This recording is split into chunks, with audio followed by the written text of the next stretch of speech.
later, would you ever commit perjury to defend Rocky? No. Would you ever commit perjury for anything? No. Do you understand the significance of the oath you've taken today? Yes, I do. And do you take that oath seriously? Yes. Is this your first time testifying? It is. What do you do for a living? I'm Rocky's tour manager. I also DJ, and I have a clothing brand. And what are your responsibilities as Rocky's tour manager? Just doing the routing for the shows, make sure that the production staff is hired, the production is right, he gets there on time, just that we have a successful and good show. Okay. And in addition to touring, are you also involved in Rocky's music business? Yes, I am. And what does that involve?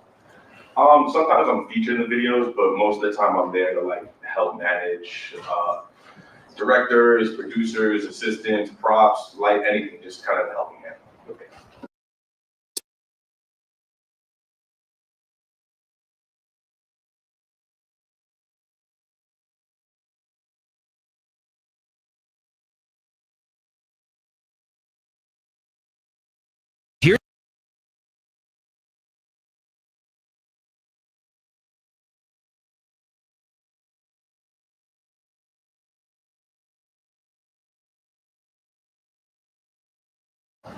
And did you begin working with Rocky at that time?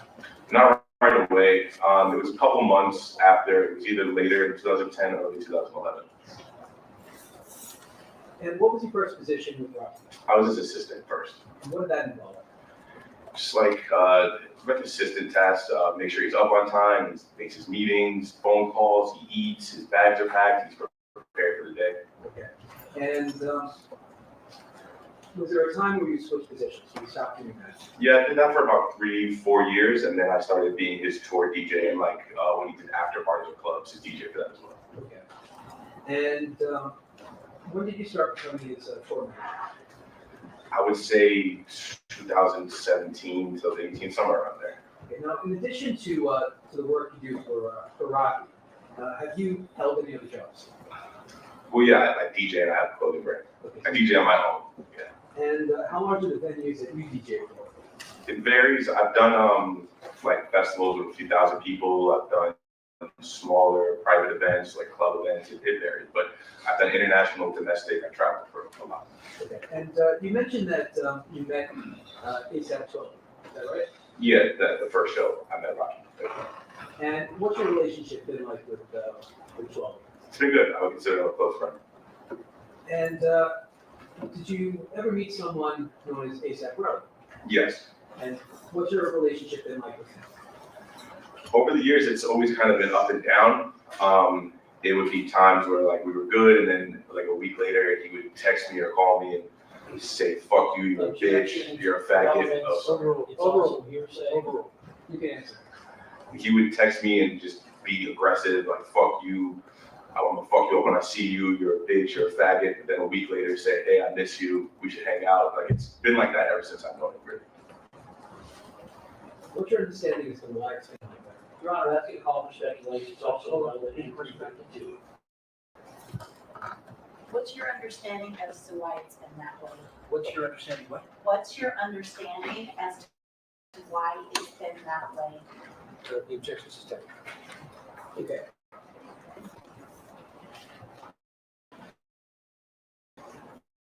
Ms. Levin, do you have any experience with firearms? Yes, I do. And are you licensed to possess firearms? Yes, I am. When did you get licensed? In 2020, And why? it was COVID times, and it was pretty crazy. There's a lot of like home invasions. There's a lot of people getting robbed. There's a lot of violence going on, and I just felt the need to have something in my house to protect myself. Okay. And what firearms do you own? I own a Smith & Wesson M&P9. I own a Glock 42. I own a 12-gauge shotgun and an AR-15. Right. What caliber is the Glock 42? It's 380. Now, what do you do with those firearms? Take them to the shooting range, keep them in my house. So, yeah. Okay. And do you consider yourself knowledgeable about guns? Yeah, I would say so. Are you personally aware whether or not Rocky's been the victim of prior violence? Yes, I am. Okay. And can you tell us about that knowledge? I know He was jumped in a club in 2018. His face was cut. Foundation, otherwise you said. Motion is right, the answer. Hold on, sorry. He can testify to what he has observed related to that. If anything has been told to him, that would be an inconsideration. Thank you, Your Honor. So with that instruction, are you personally aware, maybe that you observed in terms of past violence against Rocky? Yeah, that I personally observed. He has home invasions and a stalker. And can you tell us about the stalker? The stalker has actually gotten into his home before. I saw the security footage, and I've actually encountered her in person before, like just following me around. Okay. And when's the last time there was an incident with the stalker? It was Memorial Day of 21. Around May of 2021? I would say yes. Now, do you know of any security measures that Rocky took in response to these incidents? Yes, he started getting security guard to sit outside his house for 24 hours, and he started carrying a property. John, I'm gonna object, Locke Foundation. How do you know that? What do you know about the security company and the property? I physically saw them, both the property and the security company. Objection withdrawn. The objection's over. All right, the objection's over. Ask another question. Thank you. So what's your understanding of what a prop gun is? It's a prop gun is something that looks like a real gun. It doesn't fire a projectile. It makes the same noise. It looks like it. It's just, like I said, it doesn't actually shoot anything out of it. All right. I think you just answered this, but were you personally involved in Rocky's decision to carry the prop gun? Security, and I thought it would be a good idea. Why? Well, because of the prior violence, it's just a non-lethal form, like self-defense. Okay. Now, you said you worked with Rocky on music videos. Did any of them involve prop guns? Yes, Which is the most recent one? DMV, Where was that music video made? it was made in New York. Who are the main characters in that video? Rocky, Do you know where Rocky got the prop gun to carry from? yes, he got it from that video shoot. And how do you know that? I was on set and I handled it there. Have you seen it tape? I did see him take it, yes. When was the DMB music video recorded? July 2021.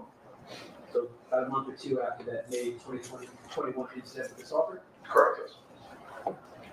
Now, after the DMV video, how do you know that Rocky carried that prop gun? I personally saw him and I handled it. Did you see Rocky with it on November 6th, 2021? I did, yes. Where were you when you saw it? We were in Long Beach at ComplexCon. We had rehearsals that day for the show, which was the next day, the 7th. During rehearsals, he does like a dress rehearsal where he gets on stage and runs around and rehearses his performance. While he was running around, he handed me the prop gun to hold, so it was in safety. And based on what you've seen and heard, did Rocky hide from his friends the fact that he carried that prop gun? Not to his close friends, no. And how do you know that? It was known by everyone. I mean, it was just something that everyone knew. Like his close friend circle, everybody knew that he carried a prop gun. Have you ever seen Rocky carry a real firearm in public? Not in public, no. Now, the prop gun that you've been talking about, what type is it, or was it? It was a Glock 26. And did you ever do anything to that prop gun to modify it? Yes. I added this thing on the side of it called the clip draw, and what that is essentially it lays flush to the slide, and it allows you to put it in your waistband more securely. So if you have to carry it out, and then I also added a clear extended magazine on it. And why did you put the clear extended magazine on it? Well, the Glock 26 is a small, like, subcompact gun.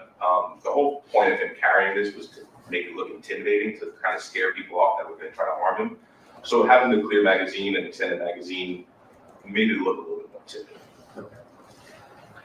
To your knowledge, did there come a point where Rocky stopped carrying that prop gun? Yes, it was after November Got 6th. objection foundation in terms of how he knows this, can we get the foundation? How do you know? Oh, because I was part of the decision. He gave it to me. He gave it to me after. Objection's overruled. Thank you. And why was that decision made? That's gonna call for speculation, unless it's firsthand knowledge. Overruled. The decision was made because, like I said, he carried it to deter violence, and then on November 6th, after the incident, it obviously didn't work, and he decided to just get actual armed security. He didn't want to carry it anymore. Do you know what happened to that property? Yes, I brought it back to New York. Can you tell us about that? Yeah, so after he gave it back to me, January, I believe, of next year, 2022, I flew back to New York with it, and I gave it to the co-director that we got it from.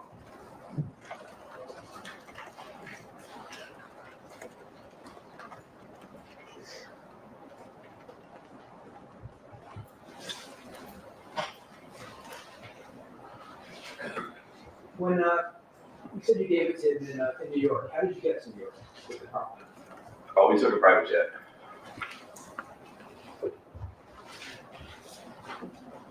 Now, do you know if Rocky was licensed to possess firearms in 2021? That's gonna end call for hearsay.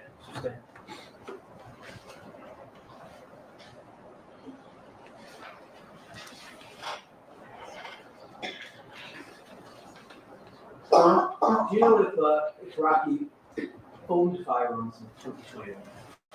And that's also, that's how they should always ask. Ask him what he knows, what he sees. You can answer. Yes, he did. And what firearms did he own? It was a Desert Eagle, 44 Magnum, and an AR-10 rifle. And are they designed to accommodate 9mm caliber ammunition? No, they're not. Have you ever been to Rocky's home? Yes, How often? many times.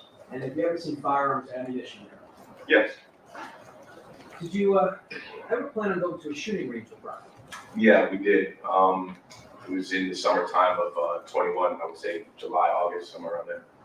And what preparations did you make in order to go? So I came to his place first with my both of my pistols, my handguns, and while we were there, I was oiling the guns up and loading the magazines, and also calling around the shooting ranges to try to secure like a private area, a private room. And why did you do that? Why were you looking for a private room? Well, because of who he is, he's a celebrity, and we still want to cause a commotion going there. And usually when we go out places, we do try to get a private room. Like, Okay. In this instance, did you actually end up going to the shooting range? no, we couldn't secure anything. Everything was booked out, or just nothing was available that day. Okay. So what did you do instead? Just hung out at this place. We had a couple drinks, talk, bullshit. Okay. Did you go home that night? I did. And did you bring your weapons and ammunition back with you? I did not. Why not? Because I had a couple drinks. I didn't think it'd be wise to travel with my firearms. Okay. Did you Could we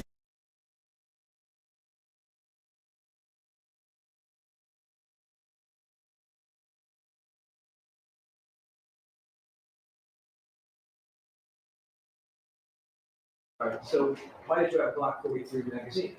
So when I purchased my Glock 42, and I was at the gun shop buying accessories for it, I had mistakenly grabbed the Glock 43 magazine. When you're in the store, everything is like right next to each other. So it's the Glock section, it's all of the list, the 17, 19, it's all the accessories. They were right next to each other, and I grabbed it mistakenly. I didn't realize until that day that I had mistakenly grabbed it. And I want to show you what's in evidence is Exhibit 40. Give us Exhibit 40. 40 big.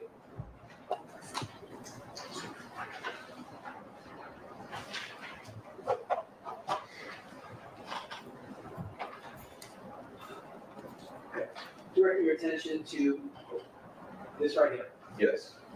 For the record, you pointed to what appears to be a handgun magazine in the middle of the photo, or other magazines and rounds in the video. Is that correct, Ron? That's right. Okay, it's 11. I just pointed to. What is that? That's my Glock 43 magazine.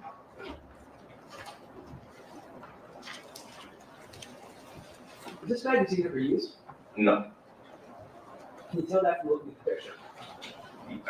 Personally, I guess, because I own firearms and I own other magazines. Usually it has wear marks on the side of it from going in and out of the pistol and firearms.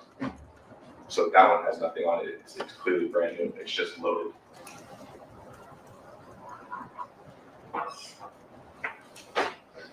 The,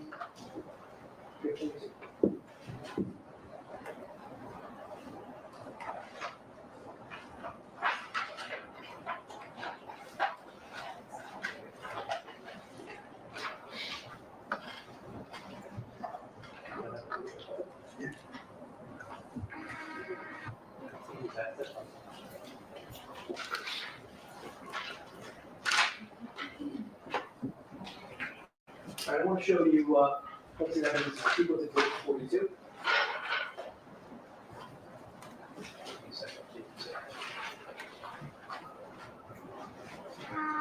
You don't have to take them all out, we'll stipulate some numbers if you like. Let's do this. Can you zoom in on it? Away. Okay. Why don't we do this? Yeah. So I wanted to take a look at this. Cartridge. Tell me if you recognize that. Yes, What is it? it's a 6-hour 9mm cartridge. It's mine. Is that the ammunition that you left at Rocky's house? Correct, yes. The one that, excuse me, ammunition that was contained in that magazine that we just saw? That's correct. By the way, going back to the magazine, when you realized it was the wrong one,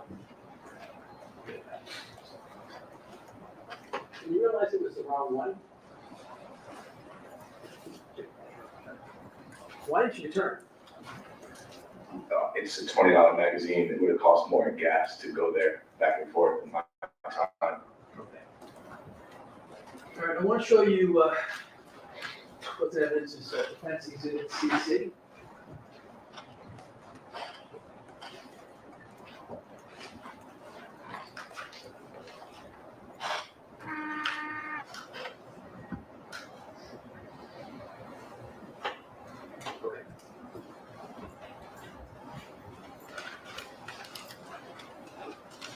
Let's look. You see the two shell casings on the right? Yes, Can you see the imprint on the bottom of those shell casings? Can you make it out? yes. And what do they say? What's the imprint? FC 9mm Luger. Okay, can you tell us what brand these casings are? That's Federal. Okay. And the cartridges on the left, are those the cartridges that you just saw? Yeah, the one you just handed me. Okay, that's the 9mm ammunition that you left in Rocky's house? Correct. Okay, and what brand is that? SIG 6-hour. So these 9mm shell casings on the right, the same brand as your 9mm ammunition on the left? They're not. Okay, we're not moving further.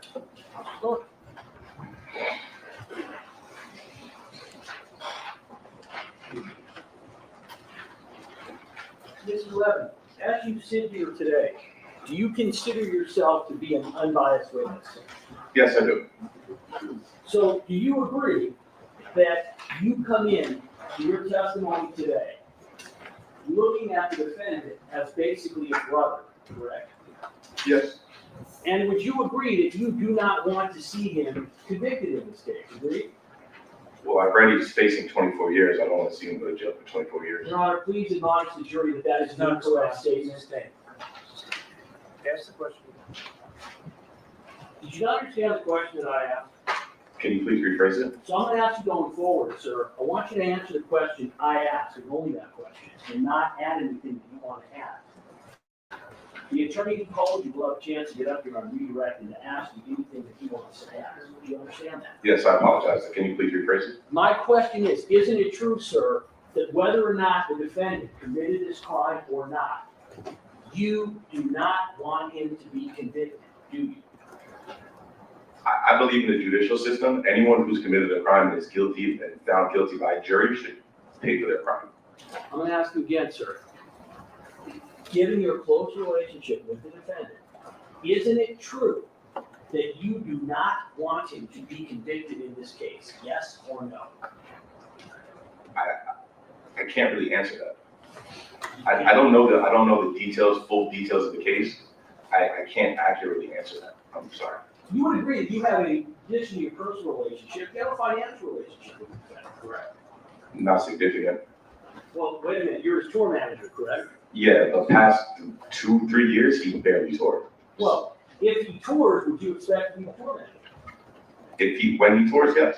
And when he tours, that can be very financially lucrative for the defendant and for anybody else who is associated with him, correct? Sure, yeah. So you would agree, sir, that you have a financial interest in the defendant being able to continue to tour where you can be his tour manager, is that correct?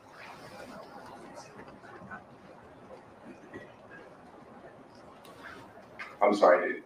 Can you ask it again? Threw me off. Sure. Would you agree that you have a future financial interest in the defendant being able to perform and tour? Yes, but it's not the majority of my income. That's not what I asked. Everything after you guess is true. I apologize, sorry. Are you aware of the defendant having toured in Bangkok? In Bangkok? Yeah. Yes. When did that happen? Last year in November, I believe we did the show. In fact, you're aware that this trial was delayed, so he could tour, correct? Well, sustained, objection sustained. You just told me he rarely tours anymore. He just toured in Bangkok a couple of months ago, correct? I wouldn't consider that a tour. A tour is multiple shows. That was one show. It was a one-off show. Did you go? Of course I would, yeah. Yeah, in fact, you got paid for going, right? Yes. So do you agree that you have a financial interest in the defendant continuing to be able to tour? Yes. Yeah. I'm not gonna keep that in. Yes. So how much of your income, I'm not asking you what you make, Mhm. but what percentage of your income is either directly or indirectly related to the defendant? Currently, I would say 30%. And what was it previously? Previously, when Well, so you said currently it's 30%, you agree? like I said, it varies. It depends on how much he's toured. So when he tours, I can't accurately tell you because that's years ago when he was actually touring. When he was actually touring, you were making more money, is that correct? Well, yeah, the more shows we do, the more I make. Yeah. And in fact, when you were his assistant, that's when he paid you, correct? I'm sorry. When I was an assistant, I got paid. Yes. And that was your primary source of income, correct? In 2010, yeah, that was. So historically, the defendant has been an extremely important source of income for you, is that right? Yes, he's opened the door for me to have other opportunities aside from working directly from him to be able to further benefit financially. So I DJ on my own, like I said, not with him. I travel on my own. And recently, for the past couple of years, that's been the majority source of my income, yes. And in terms of you being able to establish yourself as a DJ and your clothing brand, you have the defendant in large part to thank for that, don't you? Sure, yes. Now, I want to ask you, when did you first speak to the defense in this case? In August of 2024. So you're saying the very first time that you spoke to the defendant's lawyers was nearly 3 years after the incident? That's correct. Had you spoken to the defendant about this incident prior to that time? Yeah. Had you spoken to him numerous times about it? More than once? Sure, yeah. So we're going to go back to the very beginning. When did you first hear about this incident on November 6, 2023? The next day? And did you talk to the defendant about it? Yes. And at that point in time, did he tell you that he had pulled a prop gun on Relly? Yes, he explained to me the situation of what happened on the night of November 6th. And at that point in time, were you aware that Relly was already contacting the defendant and other members of his entourage, for lack of a better word, and basically demanding money? I don't recall that specifically. You became aware near the time of the incident that Relly wanted money, correct? I can't recall that specifically. No, I know about the incident, but I don't know. He didn't contact me about wanting any money. So I don't know. I can't recall specifically if he did that. Let me ask you something. Did you become aware at some point in time that Relly wanted money? Yeah. And did you become aware of that from the defendant? To be honest, I think I became aware of it when everything came out in the media. Wait, so you're saying you never had a conversation with the defendant back near this, when this event happened, about the defendant wanting, the victim wanting a bunch of money from him? Like I said, sir, to be honest, I can't recall that specific conversation. I'm not asking a specific conversation. I'm asking, did you have any conversation with the defendant who you described as your brother, a fellow ASAP, the person who you were his personal assistant? Did you have any conversation with him near the time of this event about what happened, the fact that Relly wanted money for him? When you say the fact that Relly wanted money, like I said, I can't recall if we specifically spoke about that right around the time of the event. When did you become aware that Relly wanted money?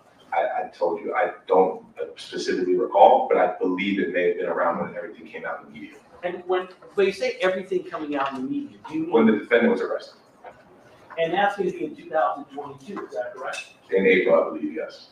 And you're telling me that before that time, as far as you can remember, you didn't have any conversation with the defendant about what Relly wanted from him. Is that correct? Like I said, sir, I cannot specifically remember. So I'm asking you, sir, as you sit here, to the best of your memory, did you have any conversation with the defendant about Relly wanting money from him between the time the incident happened and the time that it became public in April 2022? Objection has been answered. Overruled. And again, I said I cannot specifically remember if we spoke about it around the time of the event. When you say you cannot specifically remember, what do I you cannot remember? recall. I recall him telling me about the event, how it happened on November 6th, the night. I can't remember him specifically saying Rel was trying to extort him for money. So I want to go back to your conversations with the defense. You said that you first spoke to them in August 2024, is that correct? Yes, And that was for approximately 90 minutes, correct? yes, I would say so. And that was in what city? It was in New York. And who was present during that conversation? It was Joe, Chad, and Eleanor. Eleonora? Eleanor, yeah, sorry. Pardon. And did they have an investigator there monitoring or recording the proceedings? No, it was just them and me. Did you see them taping anything? They were not taking anything. Did you see them taking any notes? They were not taking any notes. Do you have any idea how they were in any way memorializing or even remembering what it was you were telling them during this 90-minute interview? Objection, speculative. I'm asking them those. What's that, Ron? No, all right. The question calls for yes or no. It's over. I'm sorry, can you repeat it one more time?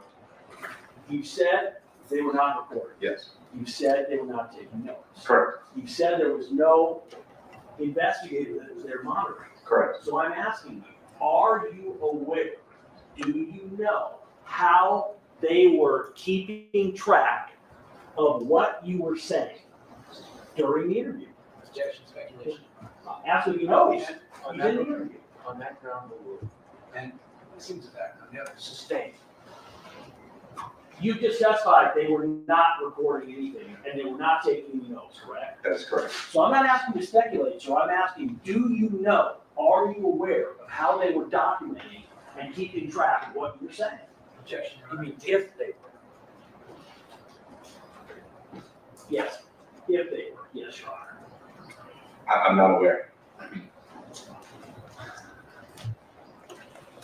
You had a second interview with them when? January 26th of this year. January 26th, that would be approximately 6 days after this trial started. Are you aware of that? Yeah, sure. Have you seen, sir, the statement, the summary that they turned over of your total information that you provided them in this case? Have you seen it? Yeah, you showed it to me this morning. Would you agree, sir, that it is literally 9 bullet points? Yes, that's what it appears to be.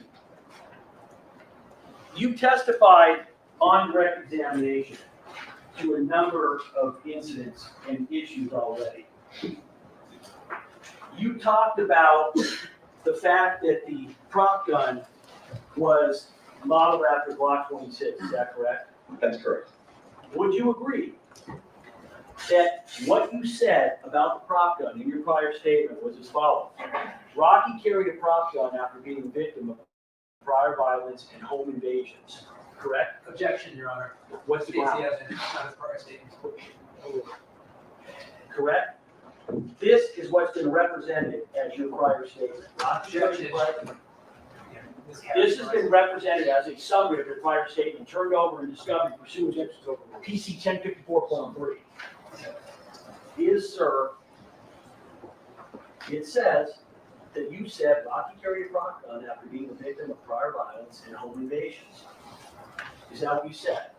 Yeah, this is what the summary says. Did you provide any more detail than that to them?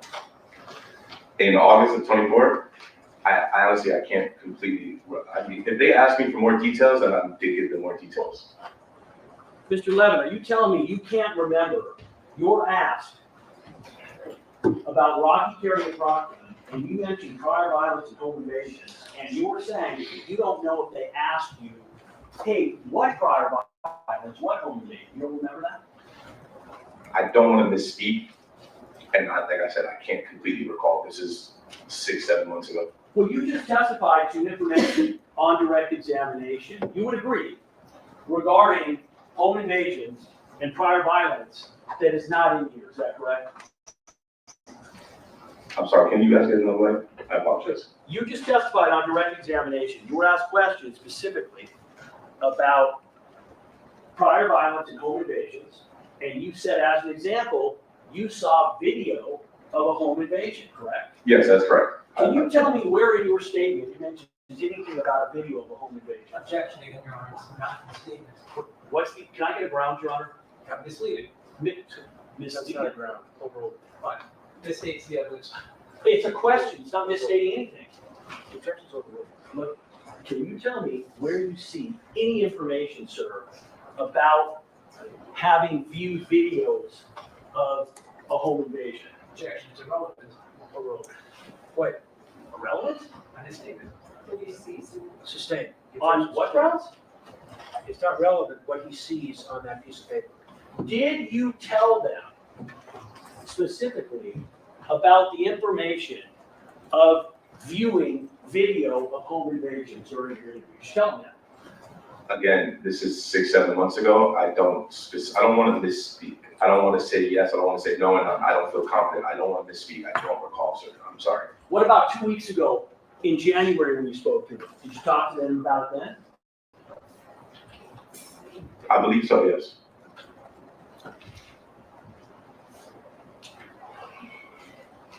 Did you, sir, ever mention anything to them in any of your interviews about going to a shooting range or trying to go to a shooting range? The incident you just discussed on direct, did you tell them about that? About the shooting range? Yes. Yes. I want you to take a look and tell me if you see any mention of a shooting range in your statement. Objection, irrelevant. Your objection is. I'm sorry, I was talking to Alex. The question, Your Honor, I've asked him, he testified on direct regarding the shooting range incident, not being able to go there, what happened, how he went to the house, how the 9mm magazine was. Right.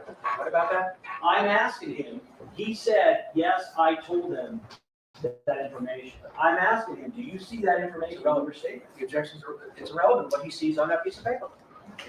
Did you definitively go through with them, sir, that incident that you testified to on direct examination? Did I go through it in detail? No. What did you tell them about that incident? Was it just what you said on direct? Exactly what I said on direct? I don't know if it was word for word. Well, did you tell them in essence, sir, about that incident involving your attempt to go to the shooting range, how you ended up leaving a 9mm Glock 43 magazine at the defendant's home? Did you tell them that? I told them that that was my magazine at the home, yes. That's not what I asked. Tracy, do you want to go, can we go for another half hour, 45 minutes? I know it's, yes, go ahead. Yes, we can Go to 3? Yeah. Okay, go ahead. I didn't ask you if you mentioned that it was your magazine. I asked you, did you tell them about the incident, giving the detail that you just gave on direct examination? Did you tell them that? What detail in specific is that? You just on direct examination you recited an alleged incident where you were going to go to the shooting range. You went over to the defendant's house with all of your guns and magazines, that you had some drinks, and then because you drank too much, you decided you were gonna leave a magazine for a gun you didn't own at the defendant's home. Did you tell the defense that during your interview? No, not in detail like that. I didn't rehearse it with them, if that's what they're trying to say. That's not what I'm trying to say. I'm asking, did you tell them that? I didn't tell them in detail like that, no. Do you know then how they knew to ask you about it if you never told them? About the shoot, I told them we were gonna go to a shooting range. Let me continue.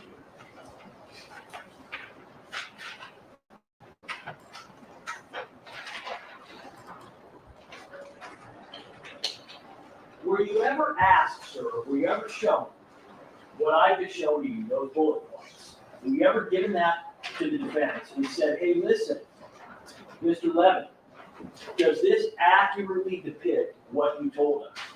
The first time I saw that piece of paper was this morning when you showed me. Did they ever call you to go over your statement, to say, hey, listen, we've got to turn over your statement to the prosecution. We want to make sure we have everything. Did they ever do that? No. You said you have knowledge and experience with firearms, is that correct?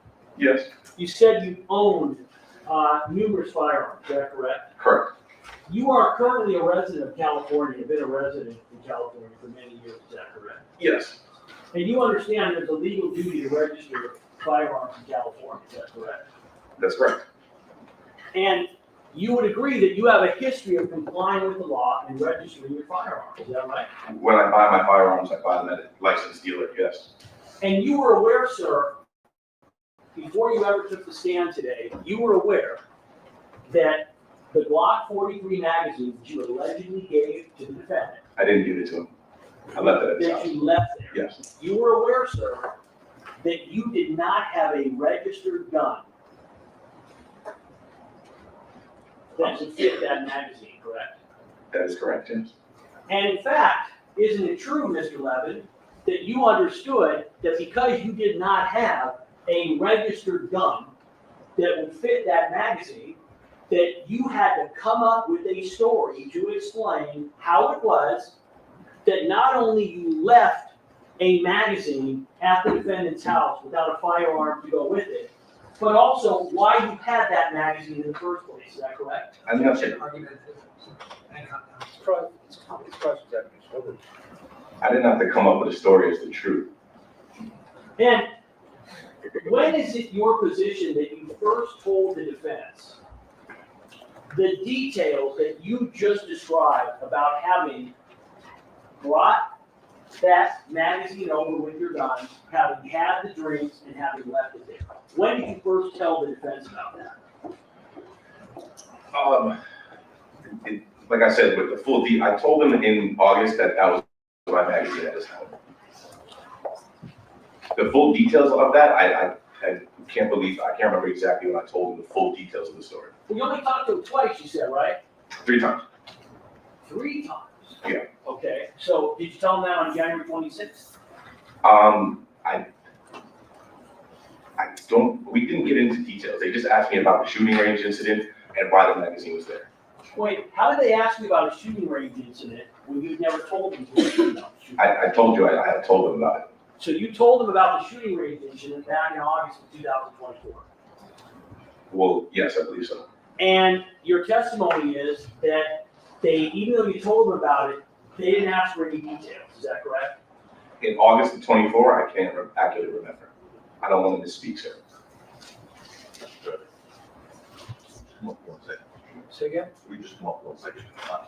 Now, Hold on. Off the record, off.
It's not.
Jurors, parties, and counsel are present, so please understand.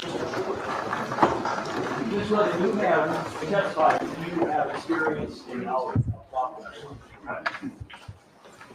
Well, I handle the prop gun, I know how it works. I've never fired a prop gun, but I understand how it works. You've seen a prop gun fired, though, correct? Have I seen one fire a person? No. You've seen a prop gun either fired in person, in a video. Oh, in a video or a movie, yeah, of course, yeah. And you would agree that a prop gun, it cannot fire an actual projectile, agree? That's correct. And would you also agree that because it can't fire a projectile, it has no ability to, for instance, to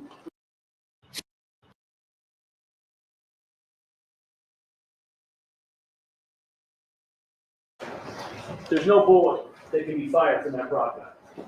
And someone in response pulls out a real gun. You would agree, real gun versus prop gun, not good for the person who has prop gun, agree? Yeah, I can agree with that. You understand that in this case, you have said that the defendant was possessing the prop gun because he had been advised by you and a security person as a result of home invasions and stalking and a violent situation where he's been stabbed to carry a prop gun, correct? Yes, And would you agree, I want to give you the following scenario. An individual has a prop gun in their possession. Somebody threatens them. The person who has the prop gun takes out that prop gun. Would you agree, Mr. Levin, that in such a scenario, if the individual they pull the prop gun on, at that point in time, if that person does not know it's a prop gun, that when the individual pulling the prop gun is pulling it out, if the other person has a real gun, person prop gun is going to be in trouble. Would you agree? Objection, Your Honor. With respect to, Okay. If someone's got a prop gun and they run up against somebody with a real gun, and that person with the real gun sees that prop gun being pulled on them, you would agree that in that situation, based on what you know about firearms, that the person with prop gun is likely going to get shot. objection, same one. I want to give you a scenario, sir. You carry firearms, correct? that's not correct. I do not carry, I'm not licensed to carry a firearm in public. You're in your house. You're in your home. You have multiple firearms, correct? Correct. Somebody comes in that you don't know, and they have a prop gun. But you don't know it's a prop gun. They just pull a gun on you. Would you agree, sir, that when someone pulls a gun on you, you're going to treat that as if it is a real firearm?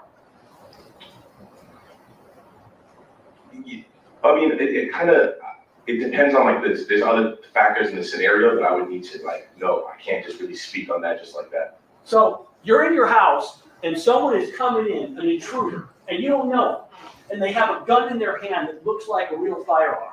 And you're saying, I don't know if I would consider it a real firearm. Might be a prop gun. Is that your testimony?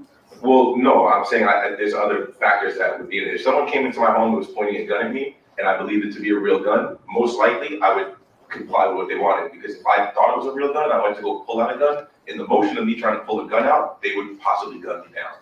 And would you agree that if somebody is pulling a gun, and you don't know in advance that it is definitely a prop gun, you're going to assume it's a real gun, correct? Yes, Now, your testimony is that the defendant was advised that he should be carrying a prop gun, not to protect himself against individuals who knew that he carried a prop gun, but to protect himself against individuals he did not know, like home invaders, stalkers, violent people, correct? it was just to fight off any type of violence that could come from, not any specific, but And when you say fight off, deter from violence. I'm sorry. meaning pull a fake gun out of your pocket. Lower the volume. Pull a fake gun out of your pocket. And that's what you mean by fighting off? I mean, it was there to deter violence, so if he was in a situation where he was gonna be harmed, it could be there as something possibly to calm things down and safely get him out of a bad situation. Would you agree that just as likely would be you pull that prop gun and the person you pull it on pulls a real gun and shoots you? I can't speak on that. I mean, it's, Let me ask you this, sir. It's your position that everybody around the defendant knew that he carried a prop gun, correct? his close friends, yes. And you have heard testimony that Melly was aware that he carried a prop gun, correct? I didn't hear any other testimony. I want you to assume that there's been testimony in this case by the defense that Relly was aware that it was a prop gun that the defendant was carrying. I want you to assume that. Would you agree that if Relly knew that the gun was a prop gun, that it would not offer any deterrent if it were pulled on him because he would know it was fake? I can't speak to the state of mind of the situation. Listen to me. I'm not asking you, I'm saying anybody. I want you to assume for a moment, I'll give you, do it in hypothetical terms, all right? I want you to assume that the individual who is pulling the prop gun is pulling it against somebody who knows that it is a prop gun. Would you agree that the only value of the prop gun is if you can scare or intimidate somebody into thinking that it is real? No, I wouldn't agree with that. Objection, Your Honor, it's also state of mind. That's not your legal objection. Right, speculation. He said he's a, I'm gonna get back to the question. Listen to me, I'm not asking you, I'm saying anybody. I want you to assume for a moment, I'll give you, I'll do it in hypothetical terms, all right? I want you to assume that the individual who's pulling the prop gun is pulling it against somebody who knows that it is a prop gun. Would you believe that? Would you agree that the only value of the prop gun is if you can scare or intimidate somebody into thinking that it is real? Speculation. would you agree, Mr. Levin, that if an individual understands that a fake gun you're pulling is fake and not real, then that gun doesn't have any value for deterrence? Objection, same objection. Same word. So,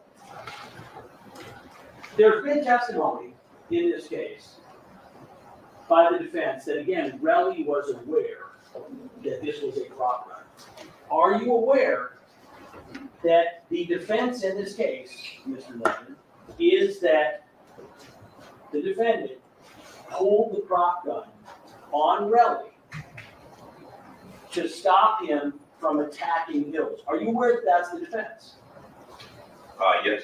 Okay, and my question is, given your knowledge of firearms and given your advice to the defendant about carrying a prop gun, would you agree that if Relly knows it is a prop gun, that the theory that you have raised about why the defendant is carrying a prop gun doesn't work? Objection, Your Honor, statements before speculation. Overruled, that's phrased, overruled.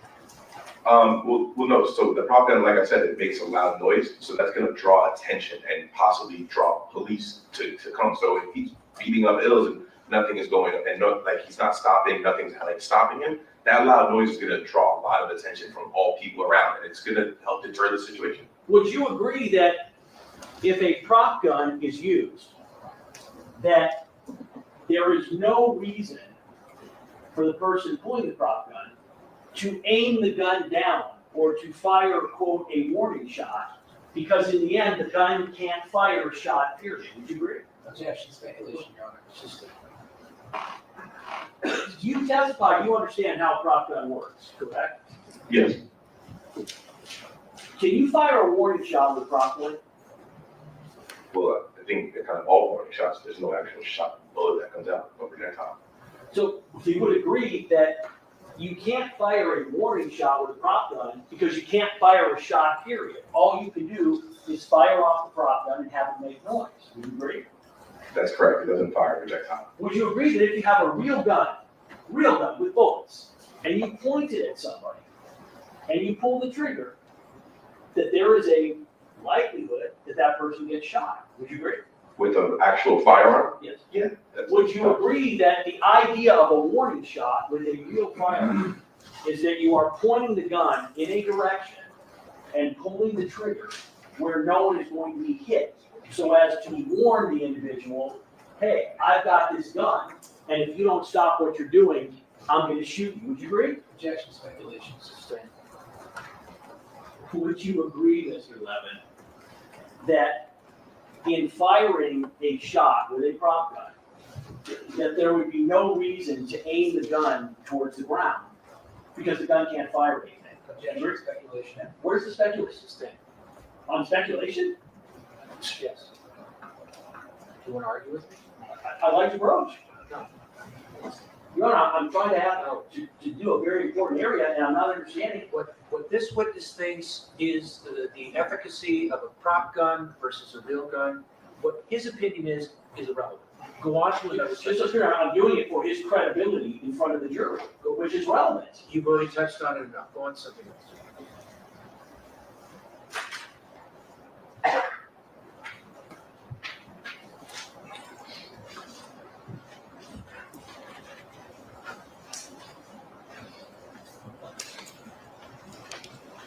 Have you seen the video involving this incident?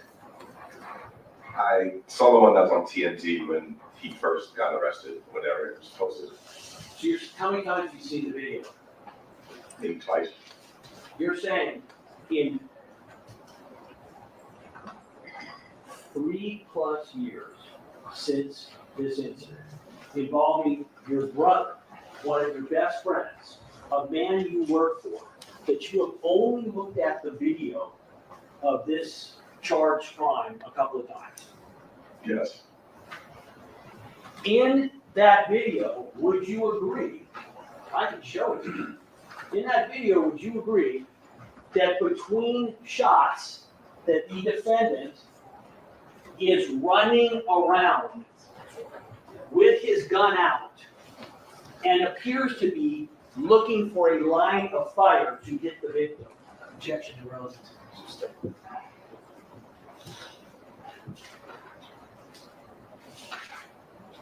You've given testimony about the current location of the prop gun and how you went to New York and who you gave it to, is that correct? that's correct. That wasn't in the statement that you reviewed with 12 bullet points, was it? The one that you showed me with the 9 bullet points earlier? Yes. Yeah, it was there, correct. And it's your testimony, though, that you told the defense about this back in August of 2024. Yes, And the individual that you returned the gun to, are they alive? they are, I gave you the info earlier, well, we talked about it earlier, yeah. I'm just saying, they're alive. That's correct, yes. Do you know where that gun is today? Specifically, no, like I said, when I went to New York, I gave it back to him. Well, so since you became involved, since you've known about where that gun went, since you gave it back, at some point in time, did you become aware that, you know what, the fact that it's a prop gun is important in this case?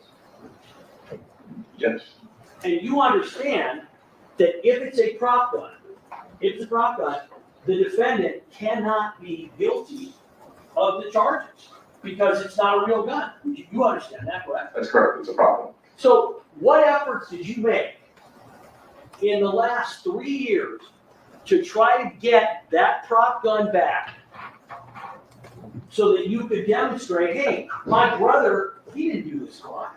Did you make any efforts? Yeah, I asked the co-director if he had it still, he doesn't. When did you ask him? Specifically, I don't remember, sir. Now, isn't it true, sir, that you testified you returned it in January of 2022? That's correct, yes. Did it seem strange to you that you were returning a gun? I promise. Huh? I prop gun? Is a prop gun a gun? It's a prop gun. So when I say gun, you don't need to correct me. Okay. When you return the gun, in January of 2022, by that time, you were aware that your friend Rocky was potentially going to be getting in some trouble as it relates to that incident, correct? No, I was not aware of that. So, but you certainly knew 3 months later in April, correct? Yes, when he got arrested, I knew he was. And you knew that day, as soon as you heard about it, you knew, oh my God, I've got information, that gun's not real, correct? You knew that day. Yes. Did you go get the gun? I was in LA. The gun, like I said, I gave it to the director in New York in January. Did you make an effort to try to get the gun? I told you I contacted him to see if he still had it. When did you contact him? And again, I don't recall the exact date, sir. This is 3 years ago. Isn't it true, sir, that you didn't contact him for more than a year? Sir, to be honest, I don't know the exact date I contacted him. Well, let me ask you something, sir. Wouldn't you have instantly, the day you heard about the defendant getting arrested, wouldn't you have jumped on a plane to get back there and find that prop gun that would have gotten your brother out of the trouble that he was in? Wouldn't you have done it? Sir, I contacted the director. I don't know exactly when to see if he had it. He doesn't have it anymore. And so you just did you ask him what he did with it? Yes, Did you investigate further once he told you? no, I didn't. I mean, he doesn't have it anymore. I don't know which one is it. Did you go to the police and tell them what you knew? No, Did you go to the prosecution and tell them what you knew? no, You're aware that he had a preliminary hearing in November of 2023. You're aware of that preliminary hearing, correct? yes, You knew it was publicized in the media, correct? yes, yes. You knew that based at that time, that your brother, your close friend, could not have committed this crime because it wasn't a real gun, and you didn't do anything, did you? I knew it was a prop gun. Does you yourself, knowing it's a prop gun, does that help your brother with his legal problem if you don't tell anybody? I'm sorry, can you ask that again? You said you knew it was a prop gun. Yes. My question is, you understand the police, the prosecution, and the court needs to understand it's a prop gun in order for you to help him, right? Yeah, nobody contacted me from the police or the courts.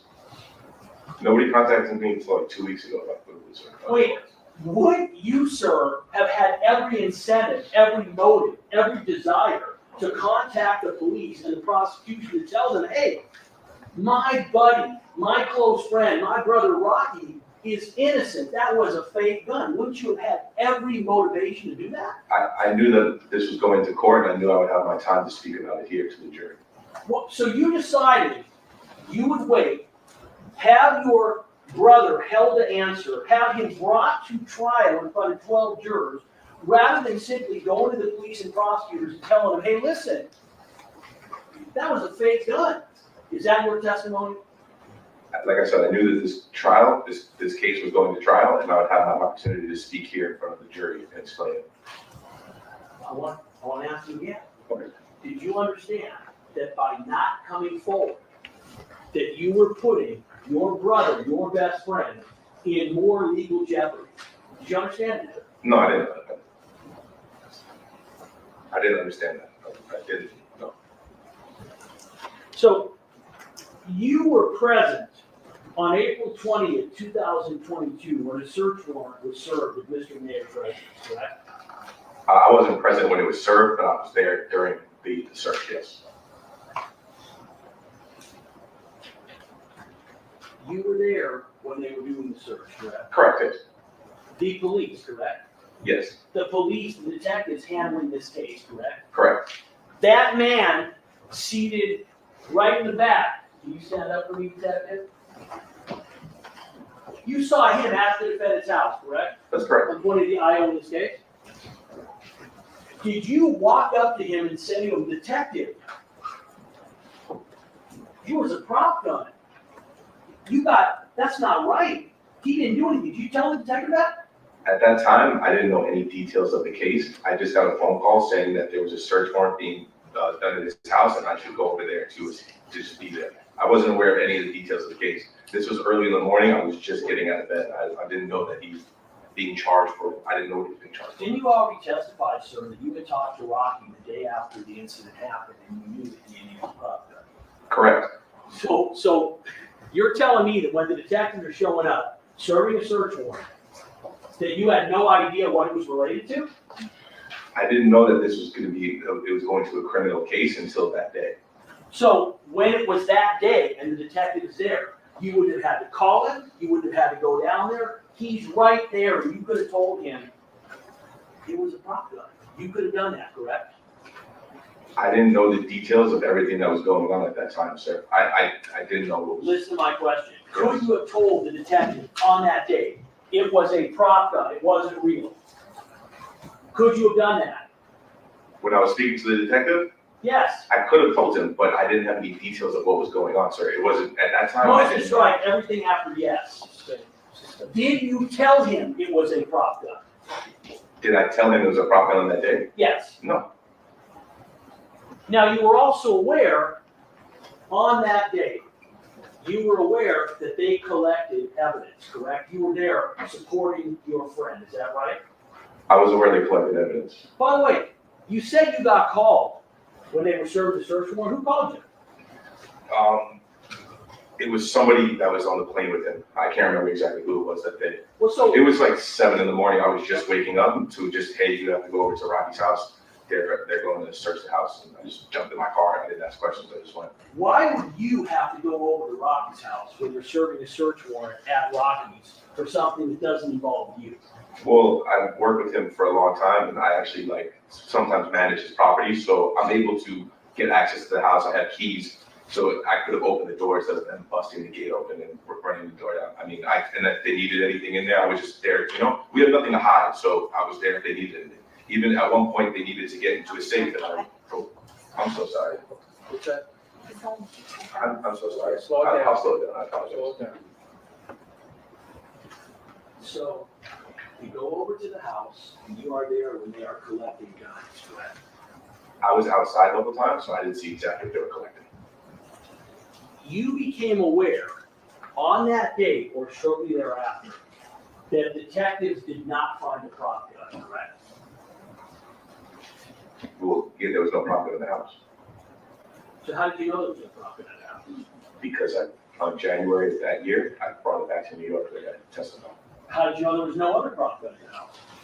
They could have been in the prop gun in the house. I didn't know. I know that prop gun was back in New York. Okay, so you also know that the detectives recovered that Glock 43 9mm magazine, correct?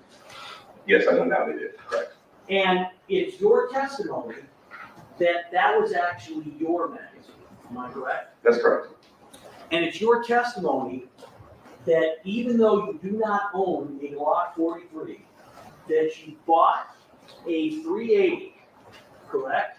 I bought a Glock 42, yes. Which is a 380. 380 caliber, correct? that's correct. 380 cannot fire 9mm rounds, correct? That's correct. And your testimony is that when you bought it, you somehow inadvertently got the wrong magazine. Is that right? I mistakenly bought the wrong magazine. And you Correct. didn't realize it was the wrong magazine until literally the day you went over to Rocky's house to end up in preparation for going to the shooting range, correct? That's correct. And because you did not know that it was anything other than a 380, right, a Glock 42 magazine that fired 380 caliber ammunition, correct? You didn't find that out until you go to the house and you're like, oh my God, this is the wrong gun, is that right? Yes. Did you actually try to put it inside of your Glock 42 to 380? No, what I was trying to do was I was trying to load it, and I noticed when I put the 380 ammunition in, it was a little too small. It wasn't fitting correctly. So, Mr. Levin, if you were only using 380 ammunition, if you're trying to put 380 ammunition, how is it that that magazine was full of 9mm ammunition? I also own a Smith & Wesson M&P 9, which is 9mm. I brought both of my handguns that day, so I was loading up my Smith & Wesson magazines with 9mm and my, I'm so sorry, I'm going too fast. I was loading up my Smith & Wesson magazines with 9mm and my Glock 42 magazines with 380. So I had both ammunitions on that day. Now, you're well aware that a Glock magazine looks nothing like a Smith & Wesson magazine, correct? Yeah, correct. They look nothing alike, correct? That's correct. So my question is, how is it that that Glock magazine, which you thought was to hold .380 ammunition, ended up being loaded with 9mm ammunition? How did that happen? When I realized the 380 didn't fit, I tried the 9mm in there and it fit. And then I further inspected it and realized it was a 43 magazine. So, by the way, so you're telling me you then needed to figure out what kind of magazine it was. And so you decided to put a 9mm round inside the magazine, correct? Yes. So, sir, as soon as you put one 9mm round in the magazine, you know it's not for 380. Why is it fully loaded with approximately 6 rounds of ammunition? A full Glock 43 magazine, full of 9mm ammo. Because after we realized we weren't going to the gun range, and I packed everything up, I was just fidgeting with it. At that time, I had just first got guns, and sometimes I would sit there and I would load it and unload magazines just fidgeting around. So, you loaded a magazine for a gun you didn't have, with ammunition you didn't know went into it, and then when it fit, you fully loaded it all the way. Is that your testimony? Yes, Because you were, quote, fidgeting. Is that correct? that's correct. Does that sound reasonable to you? Objection, Alderman. Sustain. Isn't it true, sir, that this information about the Glock 43 magazine is what is called a lie? That it never happened, that you never took over a Glock 43 magazine there, that you never tried to load it with 380 ammunition, and then in fact, Compound. It's really compound. wait, the objection was, Well, he's in the middle of arguing that it's argumentative. There are a number of questions that you're asking. So you're asking question after question after question. So why don't you limit it to one question at a time? I'm trying to, and totally wrong, because I believe it would go to the teacher and witness, but I'll take one at a time and I'll do the result. So, your testimony. I'll be clear. Let me back up for a second. When you bought a Glock before, you bought a Glock 42, correct? That's correct. You agree that when you buy a new Glock, it always comes with 2 magazines, correct? I didn't buy it new, I bought it used. I bought it secondhand from somebody. You ever bought a new weapon? Brand new, no. All of my firearms were bought like through secondhand. When you buy them secondhand, sir, wouldn't you agree? I assume when you bought your 380 secondhand, it came with 2 magazines, correct? I don't believe so, it just came with one. You said you know a lot about firearms, correct? Yeah, I'm knowledgeable. Is it your testimony that in your experience, that when you buy a new firearm, that generally speaking, that firearm only comes with 1 magazine? Objection, Alderman. Sustain. Sir, isn't it true that the reason that that 9mm magazine was at the defendant's house was because he had a 9mm firearm, a Glock 43, that he used in this shooting of Melly, and that was simply the 2nd magazine that he forgot to get rid of? Isn't that what happened, sir? No.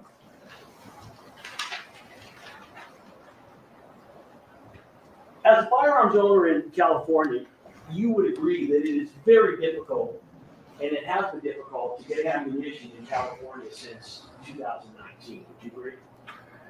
Yeah, in 2020, I know it was a shortage and prices were going up, but it was difficult at some points, correct? Not only a shortage, but you would agree that you have to actually, that at the time of this offense in 2021, you would agree you needed approval from the Department of Justice, as well as a California driver's license, or a California ID and a local address to purchase ammunition in California, correct?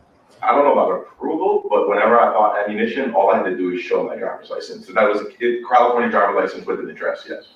So would you agree that if you don't have, in your experience, if you don't have a California driver's license or a California address, you're just going in to a gun shop to try to get ammunition, then in your experience, you can't do it in California? I believe so, yeah, that's what I understand, or at least that, yes. Do you know a place to buy ammunition near Hollywood on a Saturday evening after 10 p.m.? No, I don't know any places.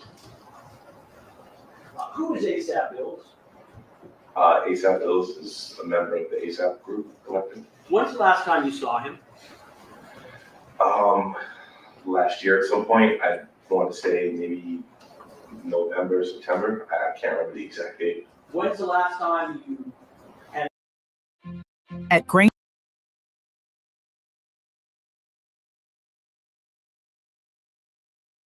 Probably when around the time I saw him. Did he travel with you guys on tour to Jamaica? No, he did not. You guys were all friends at the time of the incident in November 2021. You, the defendant, 12 Mills, right? Yes, correct. And you would say close friends, correct? Yeah. You went to Complex Con on November 7th, correct? Yes, I did. And did you notice any injuries on Mills? Not that I can see. What do you think? You know Relly, correct? Yes. Would you describe Relly in terms of his physical strength as, kind of a weakling, medium, or pretty strong dude? No, I would say I'm pretty strong. And I want you to assume that he had punched somebody with a fist in their face area 3 times. Knowing Relly as you do, would you expect that an individual would receive injuries from that, since you know Relly? Not necessarily. I can't say that. I've seen boxers before get punched in the face multiple times and look fine. Like, I guess it just depends on the person. You didn't see ills with any injuries though the night of November 7th, did you? I wasn't studying his face, but I didn't see any physical injuries. Injuries. If he would have been bleeding, do you think you would have seen that? Bleeding that day. What bleeding that day? Bleeding. Objection. Yes. If he would have been bleeding on November 7th, He's gonna clarify it. if he would have been bleeding on November 7th, you would have seen it? Not necessarily. You were with Ills, the defendant, and 12 on November 7th, correct? Correct. You spoke to the defendant on November 6th after the incident, correct? I don't know if it was after the incident or the next day, but it was shortly after, yeah, around that time. When you spoke to him, did he tell you that Relly beat the hell out of Ills? I don't know if he used those exact words, but they got into an altercation, yes. What did he tell you specifically about the altercation with Ills? This is 4 years ago. I can't remember specific word for word, but I was told that he was beating up Ills. Did you reveal that in any statement you gave? I wasn't there that night, so I wasn't really asked about what happened that night. So you're telling me the defense didn't ask you, what did Rocky tell you about what happened that night? They never asked you that? To be honest, in August, they didn't ask me that. Like I said, I wasn't there that night, so it's really not, I can't really accurately speak on what happened.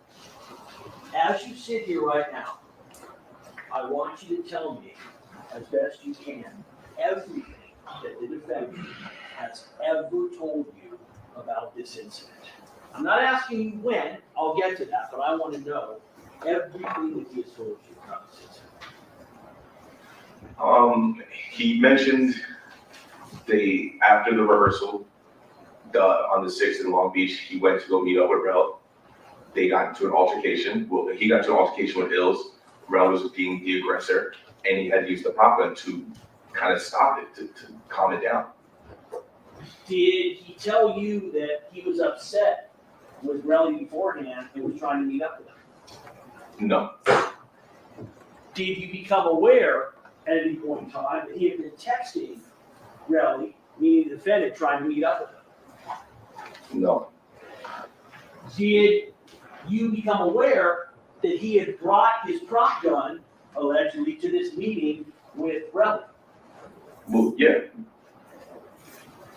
Did he ever tell you, you ever ask me, why are you bringing a prop gun with you when you're meeting with another ASAP? I don't think he brought it to, like, just. Motion to strike is non-responsive. Stop yelling. Stop your yelling. Motion to You strike. can just make the motion, and state the reason, you don't have to yell. What was the objection? It's non-responsive. He's given an answer I didn't ask for. Listen to my question. Yes. I didn't ask you why the defendant told you something. I asked you what he told you. So on my questions going forward, I'm not gonna ask you why the defendant told you something, because you wouldn't know. I'm asking you, what did he tell you? So I wanna know, what did he specifically tell you about why he brought a prop gun to meet with his friend Relly? He didn't specifically say he brought it to meet with Relly. Whenever he would leave the house without security, he would bring it with him. And you're aware of that because you had counseled him to do that, is that correct? I didn't counsel him to do that, it was just something that he did, it was common knowledge. I thought you told me that you and the security guy sat down with him and said, hey, Yeah, we thought it would be a good idea, yes. So I don't know if that's counseling him to do it, I mean, maybe I just misunderstanding the word, but yes, me and security at the time, we had thought it was a good idea for him to carry it, and that's what, to my knowledge, that's why he was carrying it. When he would leave the house, if he didn't have the security with him, he would carry that. And so you said, that's what he told you, what else has he said? I told you everything that he told me. So, in the 3+ years that this has happened, the only thing that he has told you is what you just related. Yes, You never asked any other details. no, I didn't ask any other details. Do you ever call Relly and ask him what happened? I don't have, at that time, me and Relly weren't really on speaking terms. Did you ever ask Twelby what happened? No, You ever ask Ills what happened? no, So you're telling me that 4 guys that you at one point were very close to, including Rocky, who you worked for and is responsible for a lot of your income and success, get into an altercation where at the very least a prop gun is pulled, and you're telling me you never asked 2 of the participants, Ills and Twelby, anything about it ever? Is that your testimony? I honestly, yes, I never asked them about it. When the defendant told me, Motion strike, everything after yes. sorry.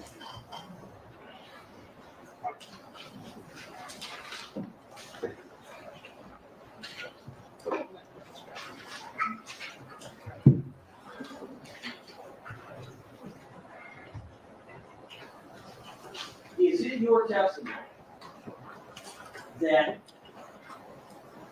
you were unable to get the gun back from the individual in New York, or is it your testimony that you never tried? I was unable to get it. What efforts did you make to try to get the gun back from the individual in New York? I asked him if he still had it.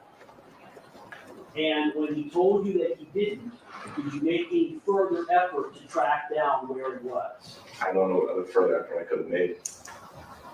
But did you ask him what did he do with it? I asked him where it was, and he said it's gone. Did he give you a name of who he gave it to? He didn't. He doesn't know where it went.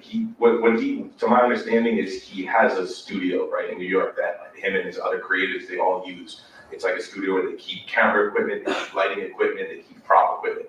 It's kind of like a common space, so someone can come in and borrow a camera, borrow a prop for different shoots, and it got misplaced, it got stolen. He said stuff gets missing all the time. You are aware, sir, that this morning we were finally given the name of the individual that you're saying that you gave the gun to in New York, correct? Correct.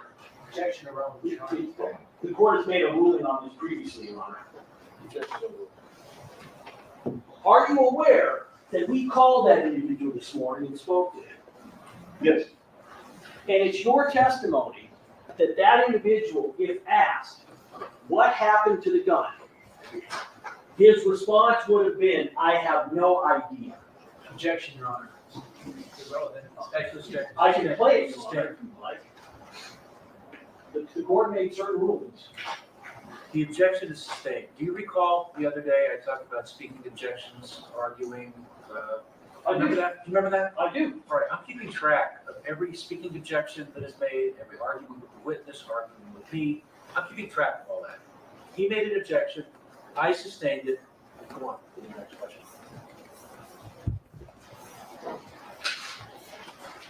Have you asked this individual directly for the name of the person that he gave the gun to? Like I said, I don't know what happened to the gun after the prop The gun. motion to strike is non-responsive. He's already answered the question. He doesn't know. No, that's not what I asked, Your Honor. Did, Read it back.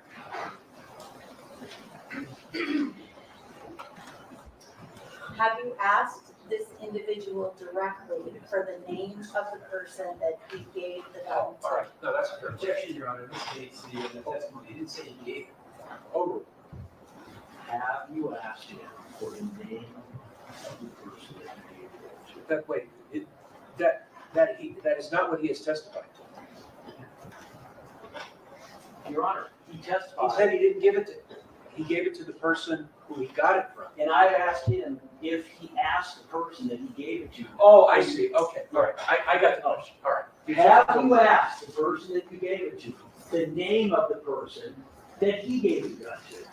I don't, I asked him if he still had it, and he said no. I didn't ask him, he didn't, when I spoke to him about it, he didn't know where it went. So I know I didn't ask him who he gave it to, because I wasn't aware he gave it to anybody. But, so when he said no, you didn't ask any further question or make any further effort to find out where the gun was, is that correct? I asked him if we could get it back, and he said no, it was gone. Did you ask him any further questions? Yes or no? No, I want to go to my last area. I want to talk about prop gun. You're aware that when a prop gun is fired, a semi-automatic prop gun, that although nothing comes out of the barrel, that it has a prop load, correct? can you, what is a problem? Can you, So when you load a prop gun, a semi-automatic prop gun, you're putting prop rounds in a magazine. correct, yes. And the gun that you're talking about that you gave the defendant was a Glock semi-automatic prop gun, correct? Correct, And the way that gun works is the gun is fired. When it is fired, a cartridge ejects out of the side and the next round cycles. Is that correct? that's correct, yes. Did you actually load the prop gun? Yes, What kind of ammunition did you use to load the prop gun? it was the blank ammunition that came with it. I don't remember exactly what brand it was. But you would agree it's a 9mm prop ammo, so it's a round, but instead of being, let me use what we've got here.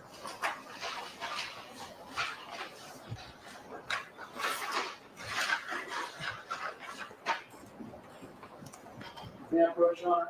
You don't have to ask. This is a 9mm hollow point, correct? Yes, correct, You know what a hollow point is, right? yes, Hollow point at the tip, it's not fully jacketed. It doesn't come to a complete surface. It's got a hole in it. Is that correct? yeah, the point is hollow, yes, correct. And when this round is fired, the casing, which is in the back, ejects out the side and the bullet goes forward, right? In a live gun, yes, Yes. And the difference between this round, which is a real 9mm round, and what you loaded is that instead of having a bullet, a projectile at the tip that fires, it actually has what is in essence a paper bullet, and it doesn't go anywhere, and nothing comes out of the barrel. Is that correct? it's like crimped at the end, so it can't actually fire anything, yeah, But it makes the sound, correct? it does, And it ends up putting out a muzzle flash, correct? yeah, And it ejects the expended casing out of the side, correct? That's correct. So when you fire it, no bullet comes out, cartridge gets ejected, the gun automatically, semi-automatic, cycles the next round into the chamber, and you repeat for as many live rounds as you have. Is that correct? Yep, correct. Is that correct? Yes, that's my understanding of how a prop gun works, correct.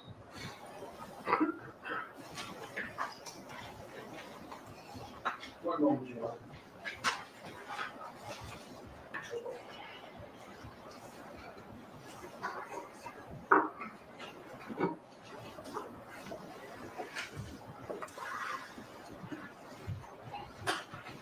Did you only communicate with the defendant by his cell phone number? I'm not gonna give it, but you know the cell phone number that's been involved in this case, correct? Yeah, it's all I'm not gonna name his cell phone number. Is that the only number that you communicated with? with the defendant. Yes. Yeah. Did you ever communicate with him on other apps, such as Signal or WhatsApp or WeChat? With the defendant? Yes. No, the only other thing I might have communicated with him is through like, you know, you could iMessage, you could like send iMessages with your email sometimes. I might have used his email to message him before, but never Signal or WhatsApp or WeChat.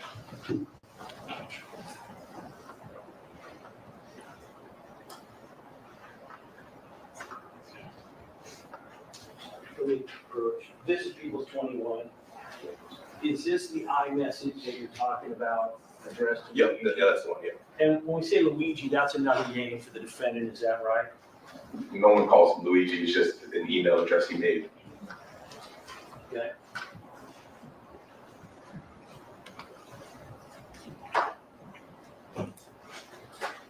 One moment, Your Honor.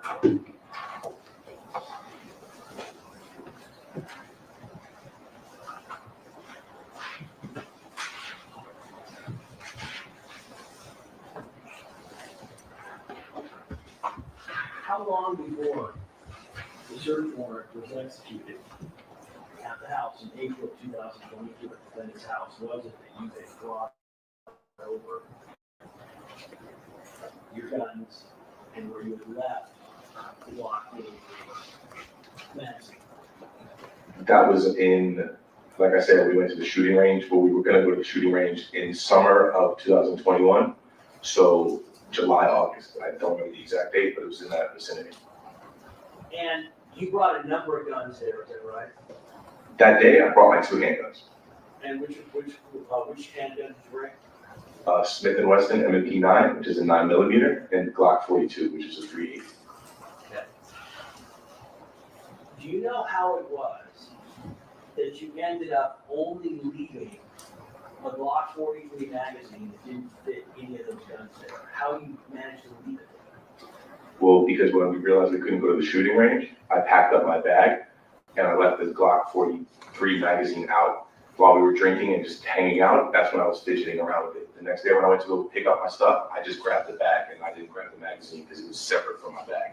So it's your testimony that you have to be just fidgeting with this magazine that you had, that didn't fit any gun that you had with you, that you thought was a different magazine, is that your testimony? That's correct, yes. Yeah, I'm not further. Siegel, take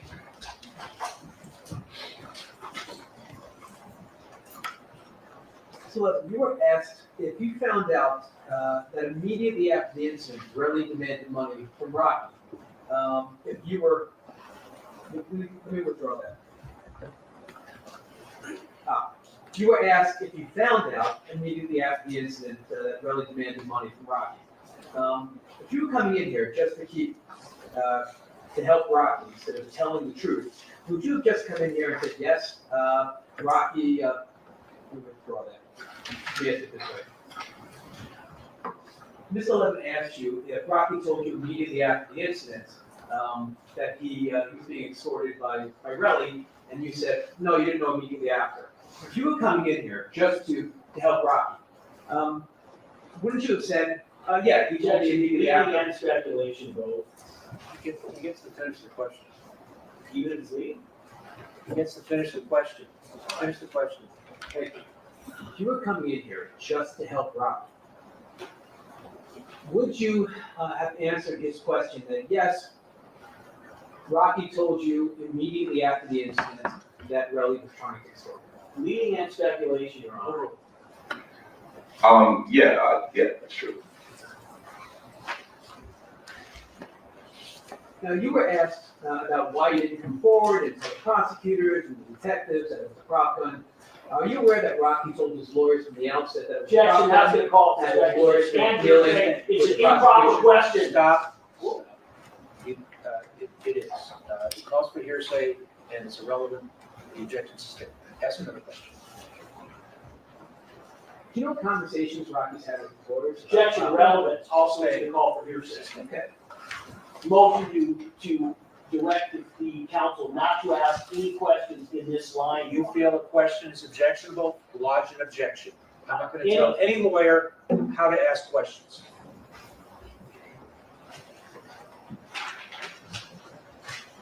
I want to show you People's 41 in evidence.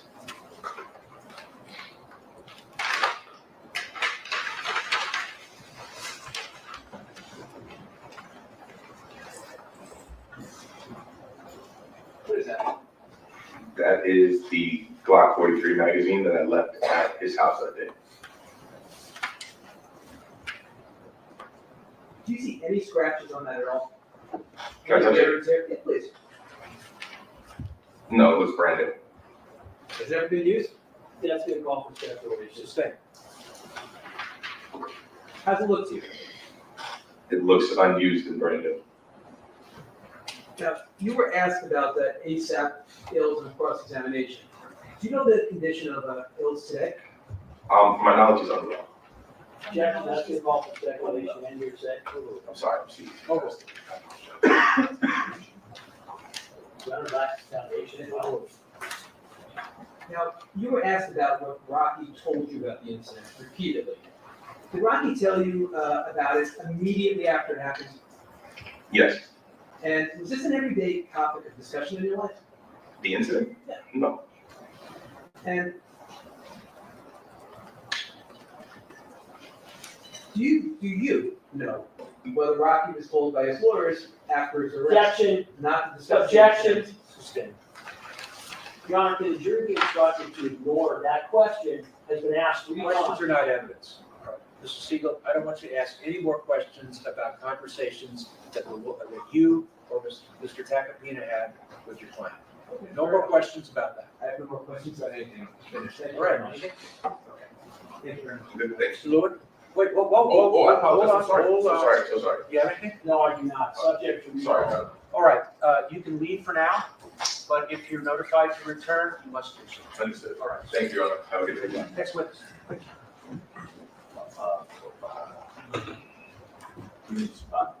How much time? We still have it 55 minutes. Can you tell me how much time? We'll just do that. Oh, no, I understand. All right. All right, we'll recess till 10 o'clock tomorrow. Your Honor, may we approach? I'll listen to what you have to say after the jury's gone. Well, we approach before the jury release, Your Honor. This has to do with the name. This All has right, to do come with on up, let me hear what you got to say. Is this gonna be on record? Yes. Okay, hang on.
10 o'clock tomorrow, please be outside the courtroom doors.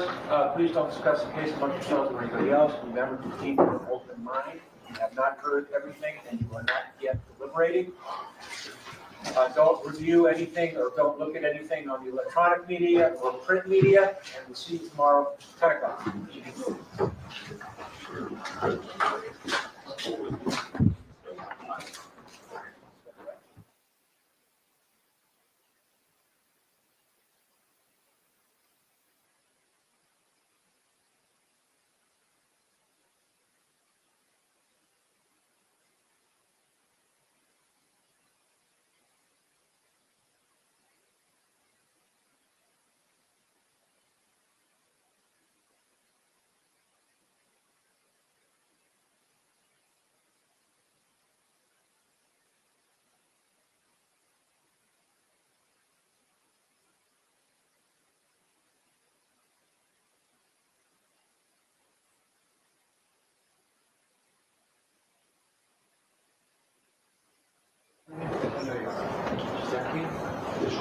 Briefly, I just followed up on what we discussed, and it's, if hypothetically, or hypothetically, if we choose not to testify everything tomorrow, you know that. The one which we have should be a minute long. If we can get the instructions done tonight, or email us tonight, is there a reason we wouldn't do the first summation tomorrow? Because that means we're then going to do next week. I mean, no, Friday, the summation. Thursday. Yeah. Not if you do all three of them in one day. Yeah, Thursday and Friday. Right, so that means it's the next Monday. You know, and again, here's the problem, Joe, we don't, the problem for us is we have to pretend tonight or prepare tonight as if he is testifying tomorrow. That is a ton of work. If you want time to be able to discuss with him about him being able to testify. We're in a position, we got to do instructions, do his cross-examination, and then do our argument. I'm not going to force anybody to argue when they don't feel this. Mr. Takapina, Mr. Kozlovic feels that he's in a position to make his opening argument tomorrow, that he's welcome to do it. However, if he feels that he needs some time to do it, to get his thoughts together, then you can have that time and the arguments will be on Thursday. But I need the jury instructions, and I want you to send them to defense counsel, and when you come in tomorrow morning, I'd like to get a copy. And also full self-defense. Yes, I did all that. I'm almost done with the first draft of it, so I will email everyone tonight. Very good. And then, Okay, anything else? How long does your charge take? Do you think? How long what? Instruction, charge. How long did it take you to read them? Yeah. No, less than an hour. With this case, probably 40 minutes. If he does not, that's probably done by 11. Well, we're starting at 10. Yeah. You're gonna call one, it's possible, but I highly doubt it. But if worst scenario, we should be done early in the afternoon with jury instruction. I'll bet you money they'll get past 11. If he does not. Obviously, it's all different. If we're gonna have a discussion right now, but. All right. Be quiet, be. Mr. Lloyd, anything for the record? Mr. Kozlovic, anything for the record? All right, we'll see everybody at 10 o'clock. Robert.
Cementilli, the defendant is present, all counsel are present, jury and alternates are present. Ms. Cementilli, you're still under oath, and you may continue with the cross.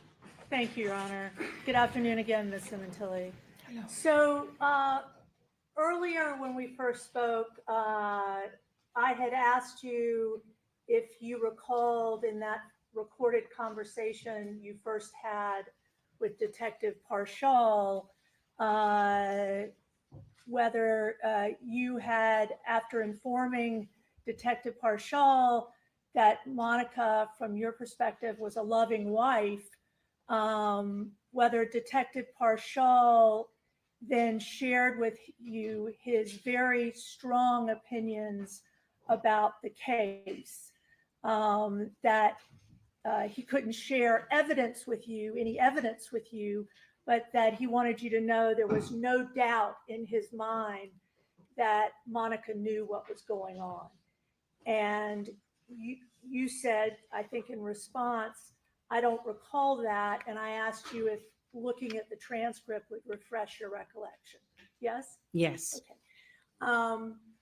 Showing you page 7 and 8 from your June 20 recorded conversation with Detective Parshall.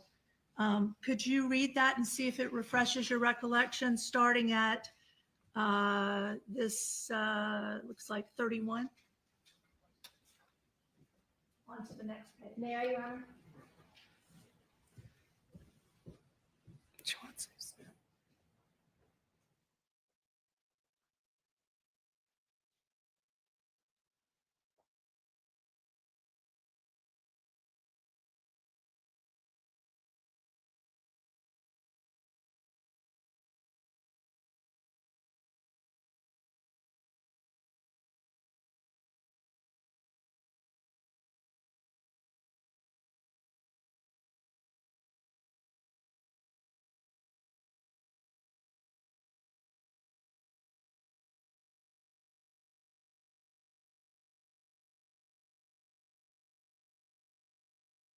Chance to read that?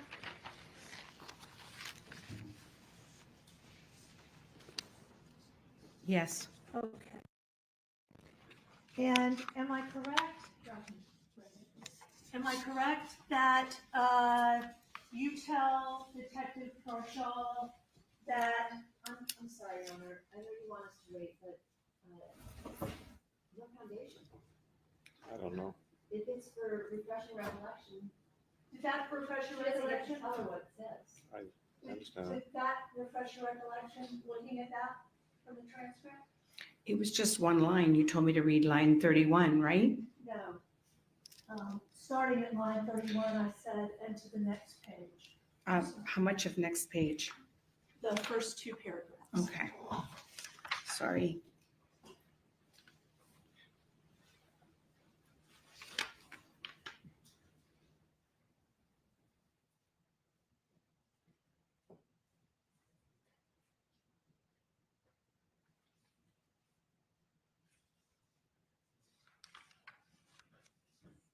Yes, it sounds familiar. So that refreshes your recollection as to what you said. Look.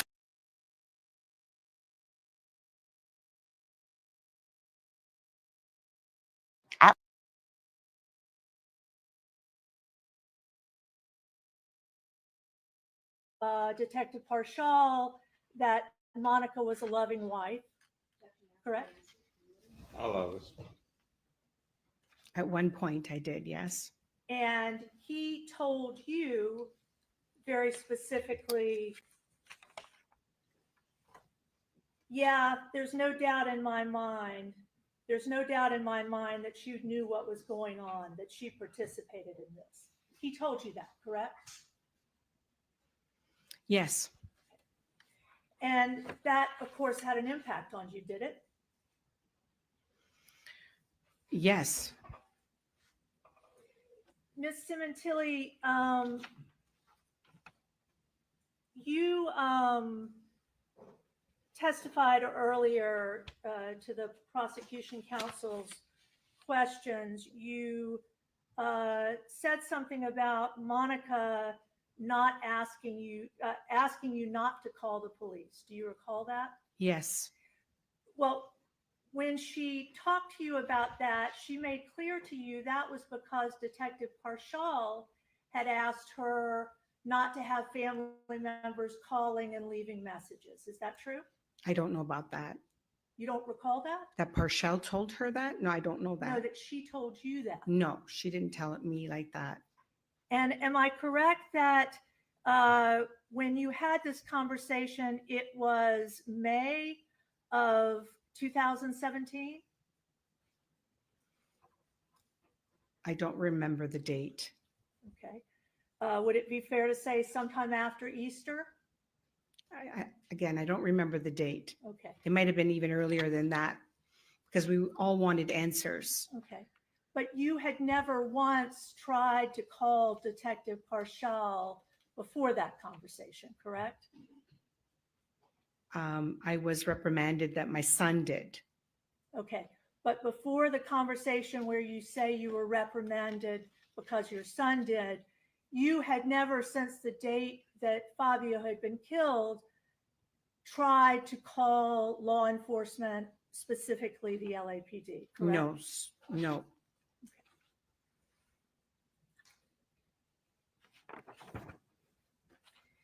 Ms. Simontilli, you shared with us a specific event before Fabio was killed, a story you told us about January 17 coming down to Los Angeles for a business trip, which was the last time you saw Fabio. Do you recall that? Correct. Yes.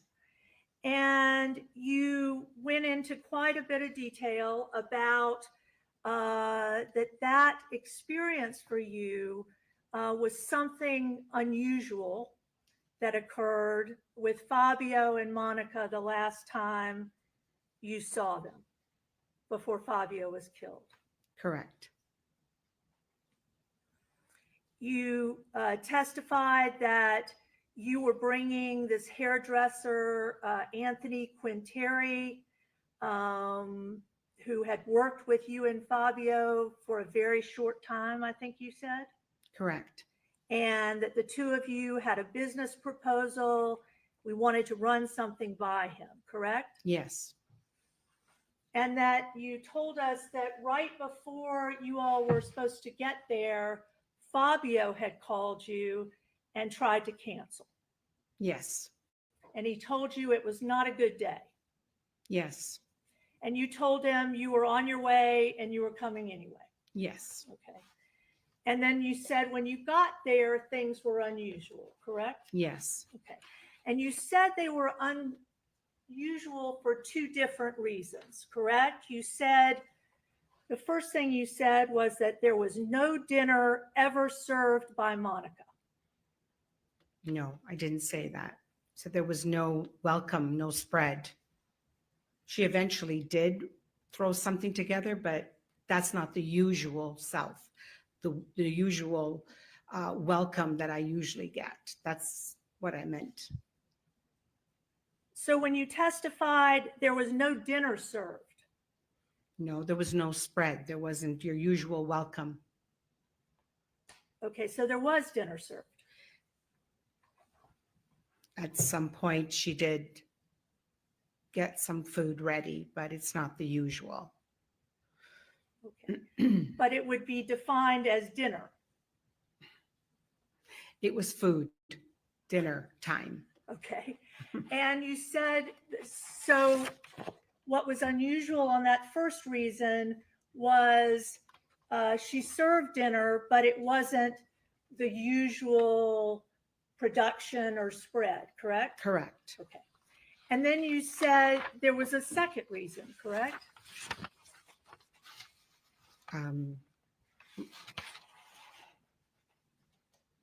Sorry, what reason, in what respect? Sorry, the second reason. Well, you described for everyone Why she was different or why it was different? I'm not sure. why it was different. Yes, you said this was a particularly unusual occurrence. Mm-hmm. that you were sharing with us. Yes, And this was the last time you saw Fabio, and it was unusual. And you described two different things. You described no dinner, and you described that Fabio was not his normal gregarious self. He was working with his golf clubs and was not as welcoming as normal. correct. Those are the two reasons that was different that night. Those were the two reasons. But you Correct. said no dinner. Well, that was one of the things you I described. said there was no spread, there was no welcome. My brother was different. Yes, but I didn't go into eventually. We stayed a little longer because I thought we were going to go to a restaurant, but then she made pasta with butter and garlic. That's not an Italian meal, is what I'm trying to tell you. It's not a spread. And it's not called dinner because usually dinner is a little bit more rounded. Ms. Simontilli, when you testified before this jury last Friday, you said you were served no food. No, there was no spread. And then the second reason that you're describing, you said that Fabio was not his normal welcoming self, Yes. not as gregarious, not his normal gregarious self. Mhm. Objection, Your Honor. And that Cumulative. and that that made you concerned. Yes. Okay. And did you ask him about it? No, I did not. Okay. And am I correct when you said, Ms. Simontilli, that Antonio Quinteri is who you brought to Fabio's home? Antonio Quinteri, I think you described, had only worked for a short time for you and Fabio?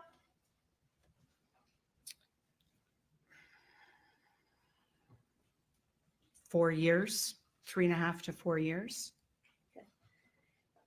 Is it correct, Mrs. Simontilli, that you were aware when you brought Anthony Quinteri to the Simontilli home that your brother Fabio disliked Anthony Quinteri for a very specific reason?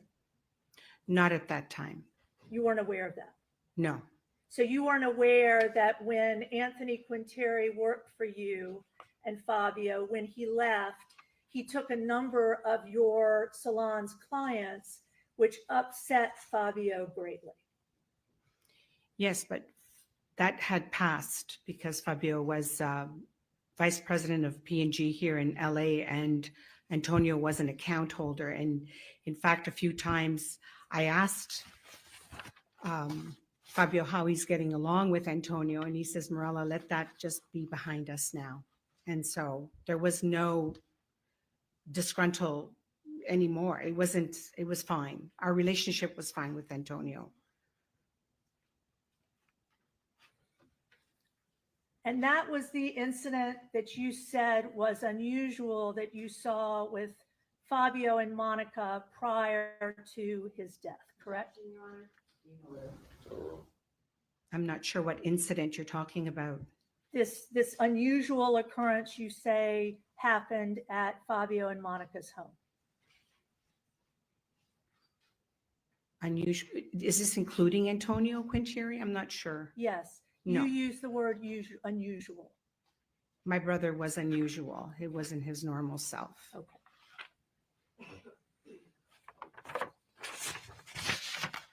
Ms. Simontilli, you testified about flying into LA after you learned that Fabio had been killed, correct? Yes. And Fabio was killed on the 23rd of Monday, and you flew in that Wednesday, the 25th, correct? Correct. And you said that you flew into town and went straight to the house, correct? Correct. And you were aware that Fabio had been killed at the house, correct? Correct. Okay.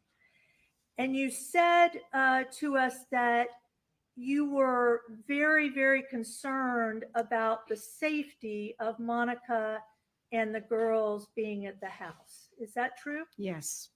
And when you flew in to LA, you went straight to the house. And in fact, you stayed at the house for the next 6-7 days, correct? No, I didn't stay there. You didn't sleep in Monica's room? No. You didn't tell the police back in March of 2021 that for your entire stay, you remained at the house and slept in Monica's room? No, I stayed with Monica.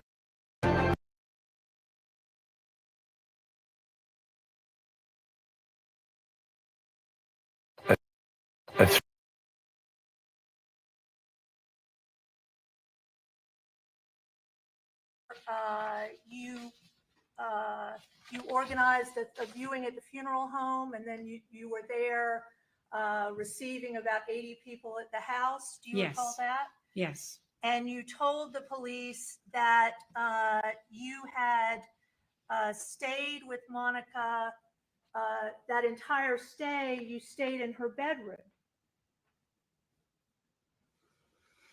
I I heard a comment. I didn't hear a question. Understood. You stayed in Monica's bedroom that week, correct? I didn't stay the entire stay. I might have stayed one night, but I went into the bedroom to get a battery charge, a cell phone charger. Is that what you're referring to? Well, you referenced to the detective, you told the detective that you stayed your entire stay at Monica's home. I don't recall. We were at a hotel, so I might have confused which stay specifically. I was with Monica in her room after the murder. Okay. So there was another stay where you came to the house and stayed in Monica's room? Many times, yes. Many times? Yes. And when was the next time? I went back, I believe it was in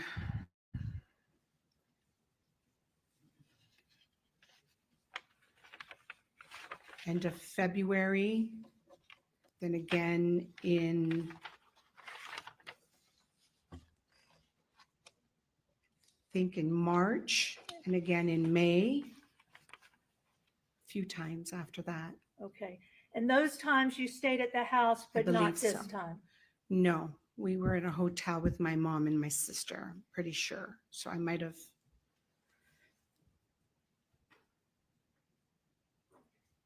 Ms. Simontilli, isn't it true that during your trip to California for the January 29th event, from the time you got here until the time you left back to Toronto, you slept at the Simontilli home? No, I didn't. Okay. And you said you don't recall that, or you definitely recall not sleeping there? I definitely recall not sleeping there because Wella had put us up in a hotel. And I remember my sister, my mom, and I in a hotel room. So if you told Detective Roberts, quote, during the trip to California for the January 29th wake, you slept in Monica's room the entire stay, that would have been untrue. I did not stay with Monica during that stay.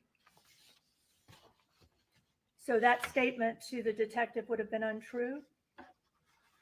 That would be untrue or misunderstood. I didn't get my dates right. Okay. When you were at the home, when you first came, you described a number of family members being at the home, correct? Correct.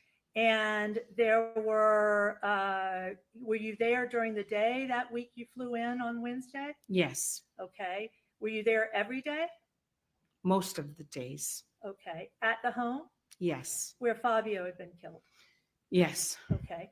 And you never left the house because you felt unsafe. Is that fair to say? No, there was 20 people at one time. No, I didn't. Okay. And you never directed or arranged for your nieces or Monica to stay somewhere else, correct? No, it wasn't something that I thought of. Okay.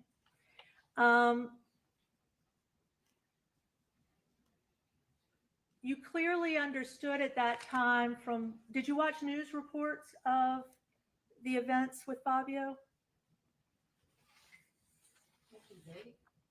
I don't think I did understand either. Were you watching the news about any reporting about Fabio's death? Here in LA, we don't get the news in Canada.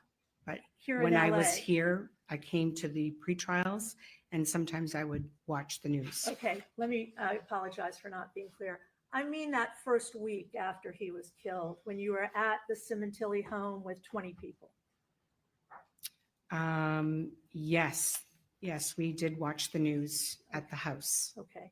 And you were talking to Monica, correct? I don't recall. You don't recall talking to Monica while you were here? In specifically for what was I talking to her about? About this horrible killing of your brother. Yes, Okay. of course, yes.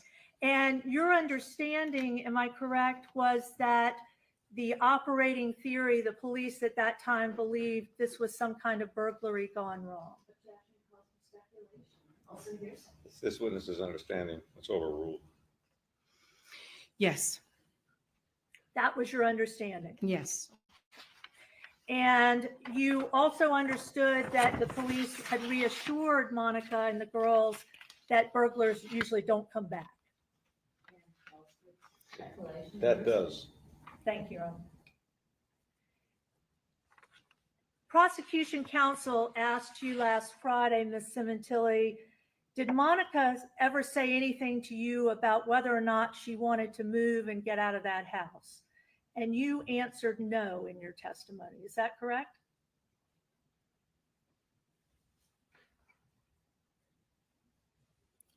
What was the answer in reference to? Her question, the prosecutor's question, did Monica say anything to you about whether or not she wanted to move and get out of that house? And you answered no. Was that your testimony? Yes. She never said anything about moving. Eventually she did, yes. Okay, so eventually she did, but you were wondering when the prosecutor asked you this question, you were speaking about what time period? The beginning. The beginning. Mm-hmm. So at some point, Monica did tell you that she wanted to move and sell the house, correct? She did, yes. And in fact, you went and looked at a number of homes with Monica, correct? Correct. And they weren't all listed at $800,000, correct? I only went to see one home. Okay, but you looked around for Monica and knew she had a real estate agent? No, I didn't do any of that. You didn't? You No. didn't contact Monica by text and tell her that she should look for a house in a particular neighborhood near Pierce College? I don't recall doing that. Okay. And you didn't actually meet her to look at other houses other than this one you say? Nope, just the one. Okay. And you, in fact, were aware, were you not, that Monica was using the same real estate agent to sell her house that she was going to be using to get a new house. Is that correct? No, I wasn't aware of that. You didn't have any discussions with No, Monica? Then? no. After Fabio was killed, Ms. Cementilli, would it be fair to say that you played a very active role in wanting to honor your brother? Yes. And in fact, you spent a great deal of time and effort in putting together these plaqued photographs. You were getting a series of plaqued photographs to use in tribute to him. Is that correct?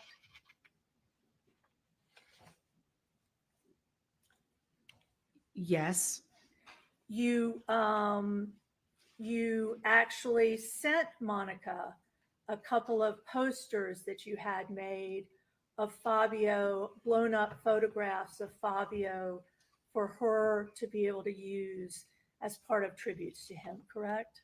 yes, And you actually worked very hard that Sunday after you arrived to put on this viewing and at the funeral home, and then organize the reception back at the house, correct?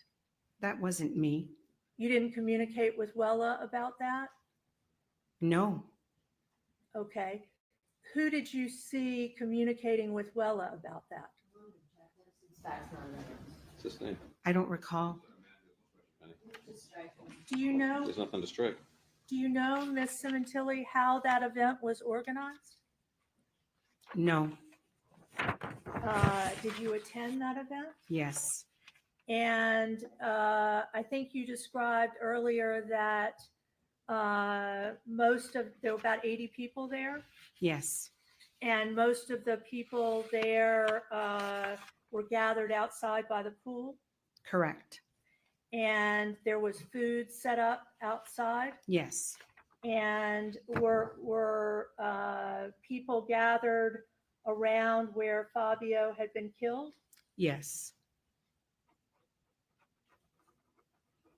There were tables and chairs set up out there, correct? correct, yes, And you described for us being out there, and at some point during that memorial, that gathering, you met someone who was introduced to you as Robert Baker. Is that correct? correct, And it was Monica who introduced you, correct?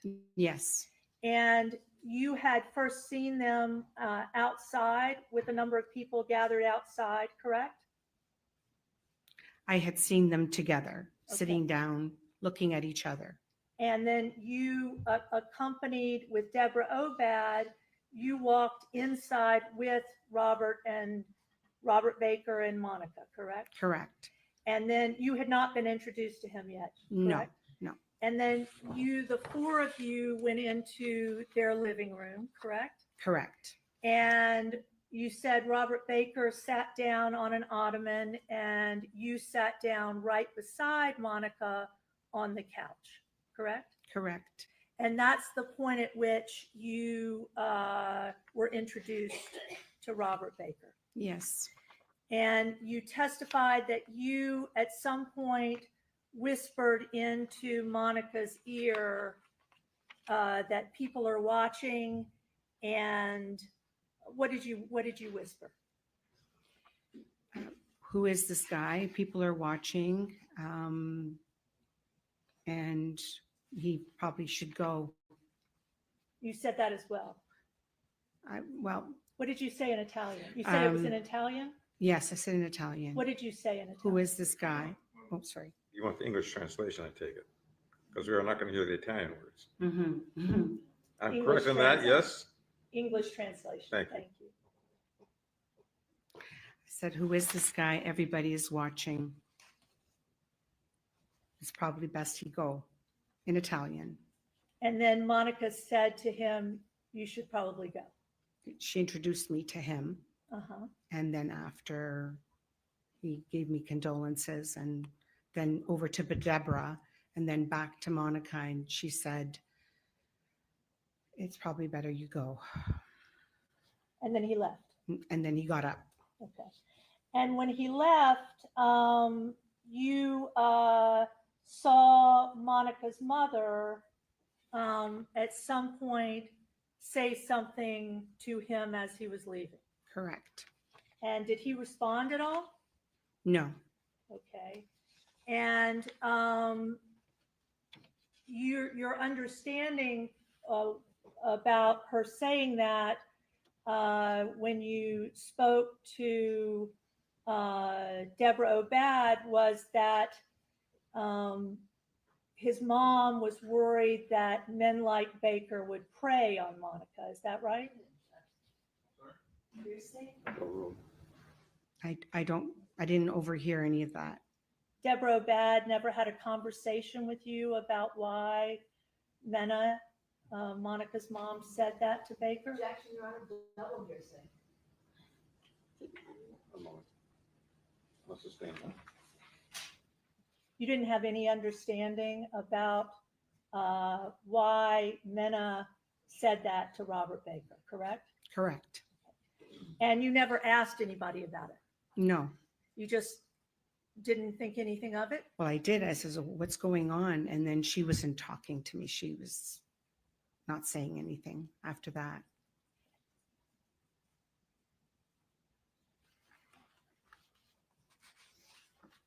Ms. Simontilli, you described for the prosecutor being in Monica's closet at one point with your sons and Monica and Luigi. Do you recall that? I wasn't in the closet with my sons and my nephews. No. You were not there? No. I was in the closet with my mom and my sister. Okay. Not sure what you're referencing, the clothing? Well, yes, you testified that there was some incident where you said Monica was giving away Fabio's things, right? Yes, she was.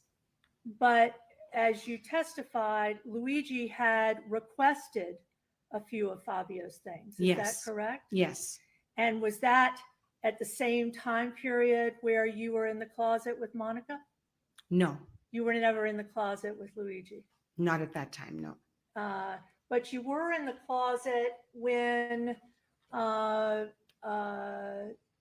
a watch was located that you asked Monica if it would be okay to give to the firstborn, which was your son, Anthony, correct? My nephew, Anthony. Your nephew, Anthony. Yes. Correct? She gave it to my nephew, Anthony. I don't recall conversation about it. Well, you specifically asked Monica if Anthony, because he was the firstborn, could have the watch, correct? I don't recall that. Okay, but you recall Anthony getting the watch? Yes. Okay.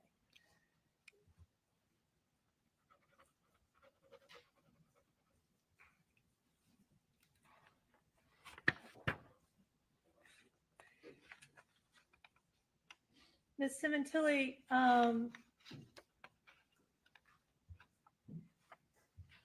you described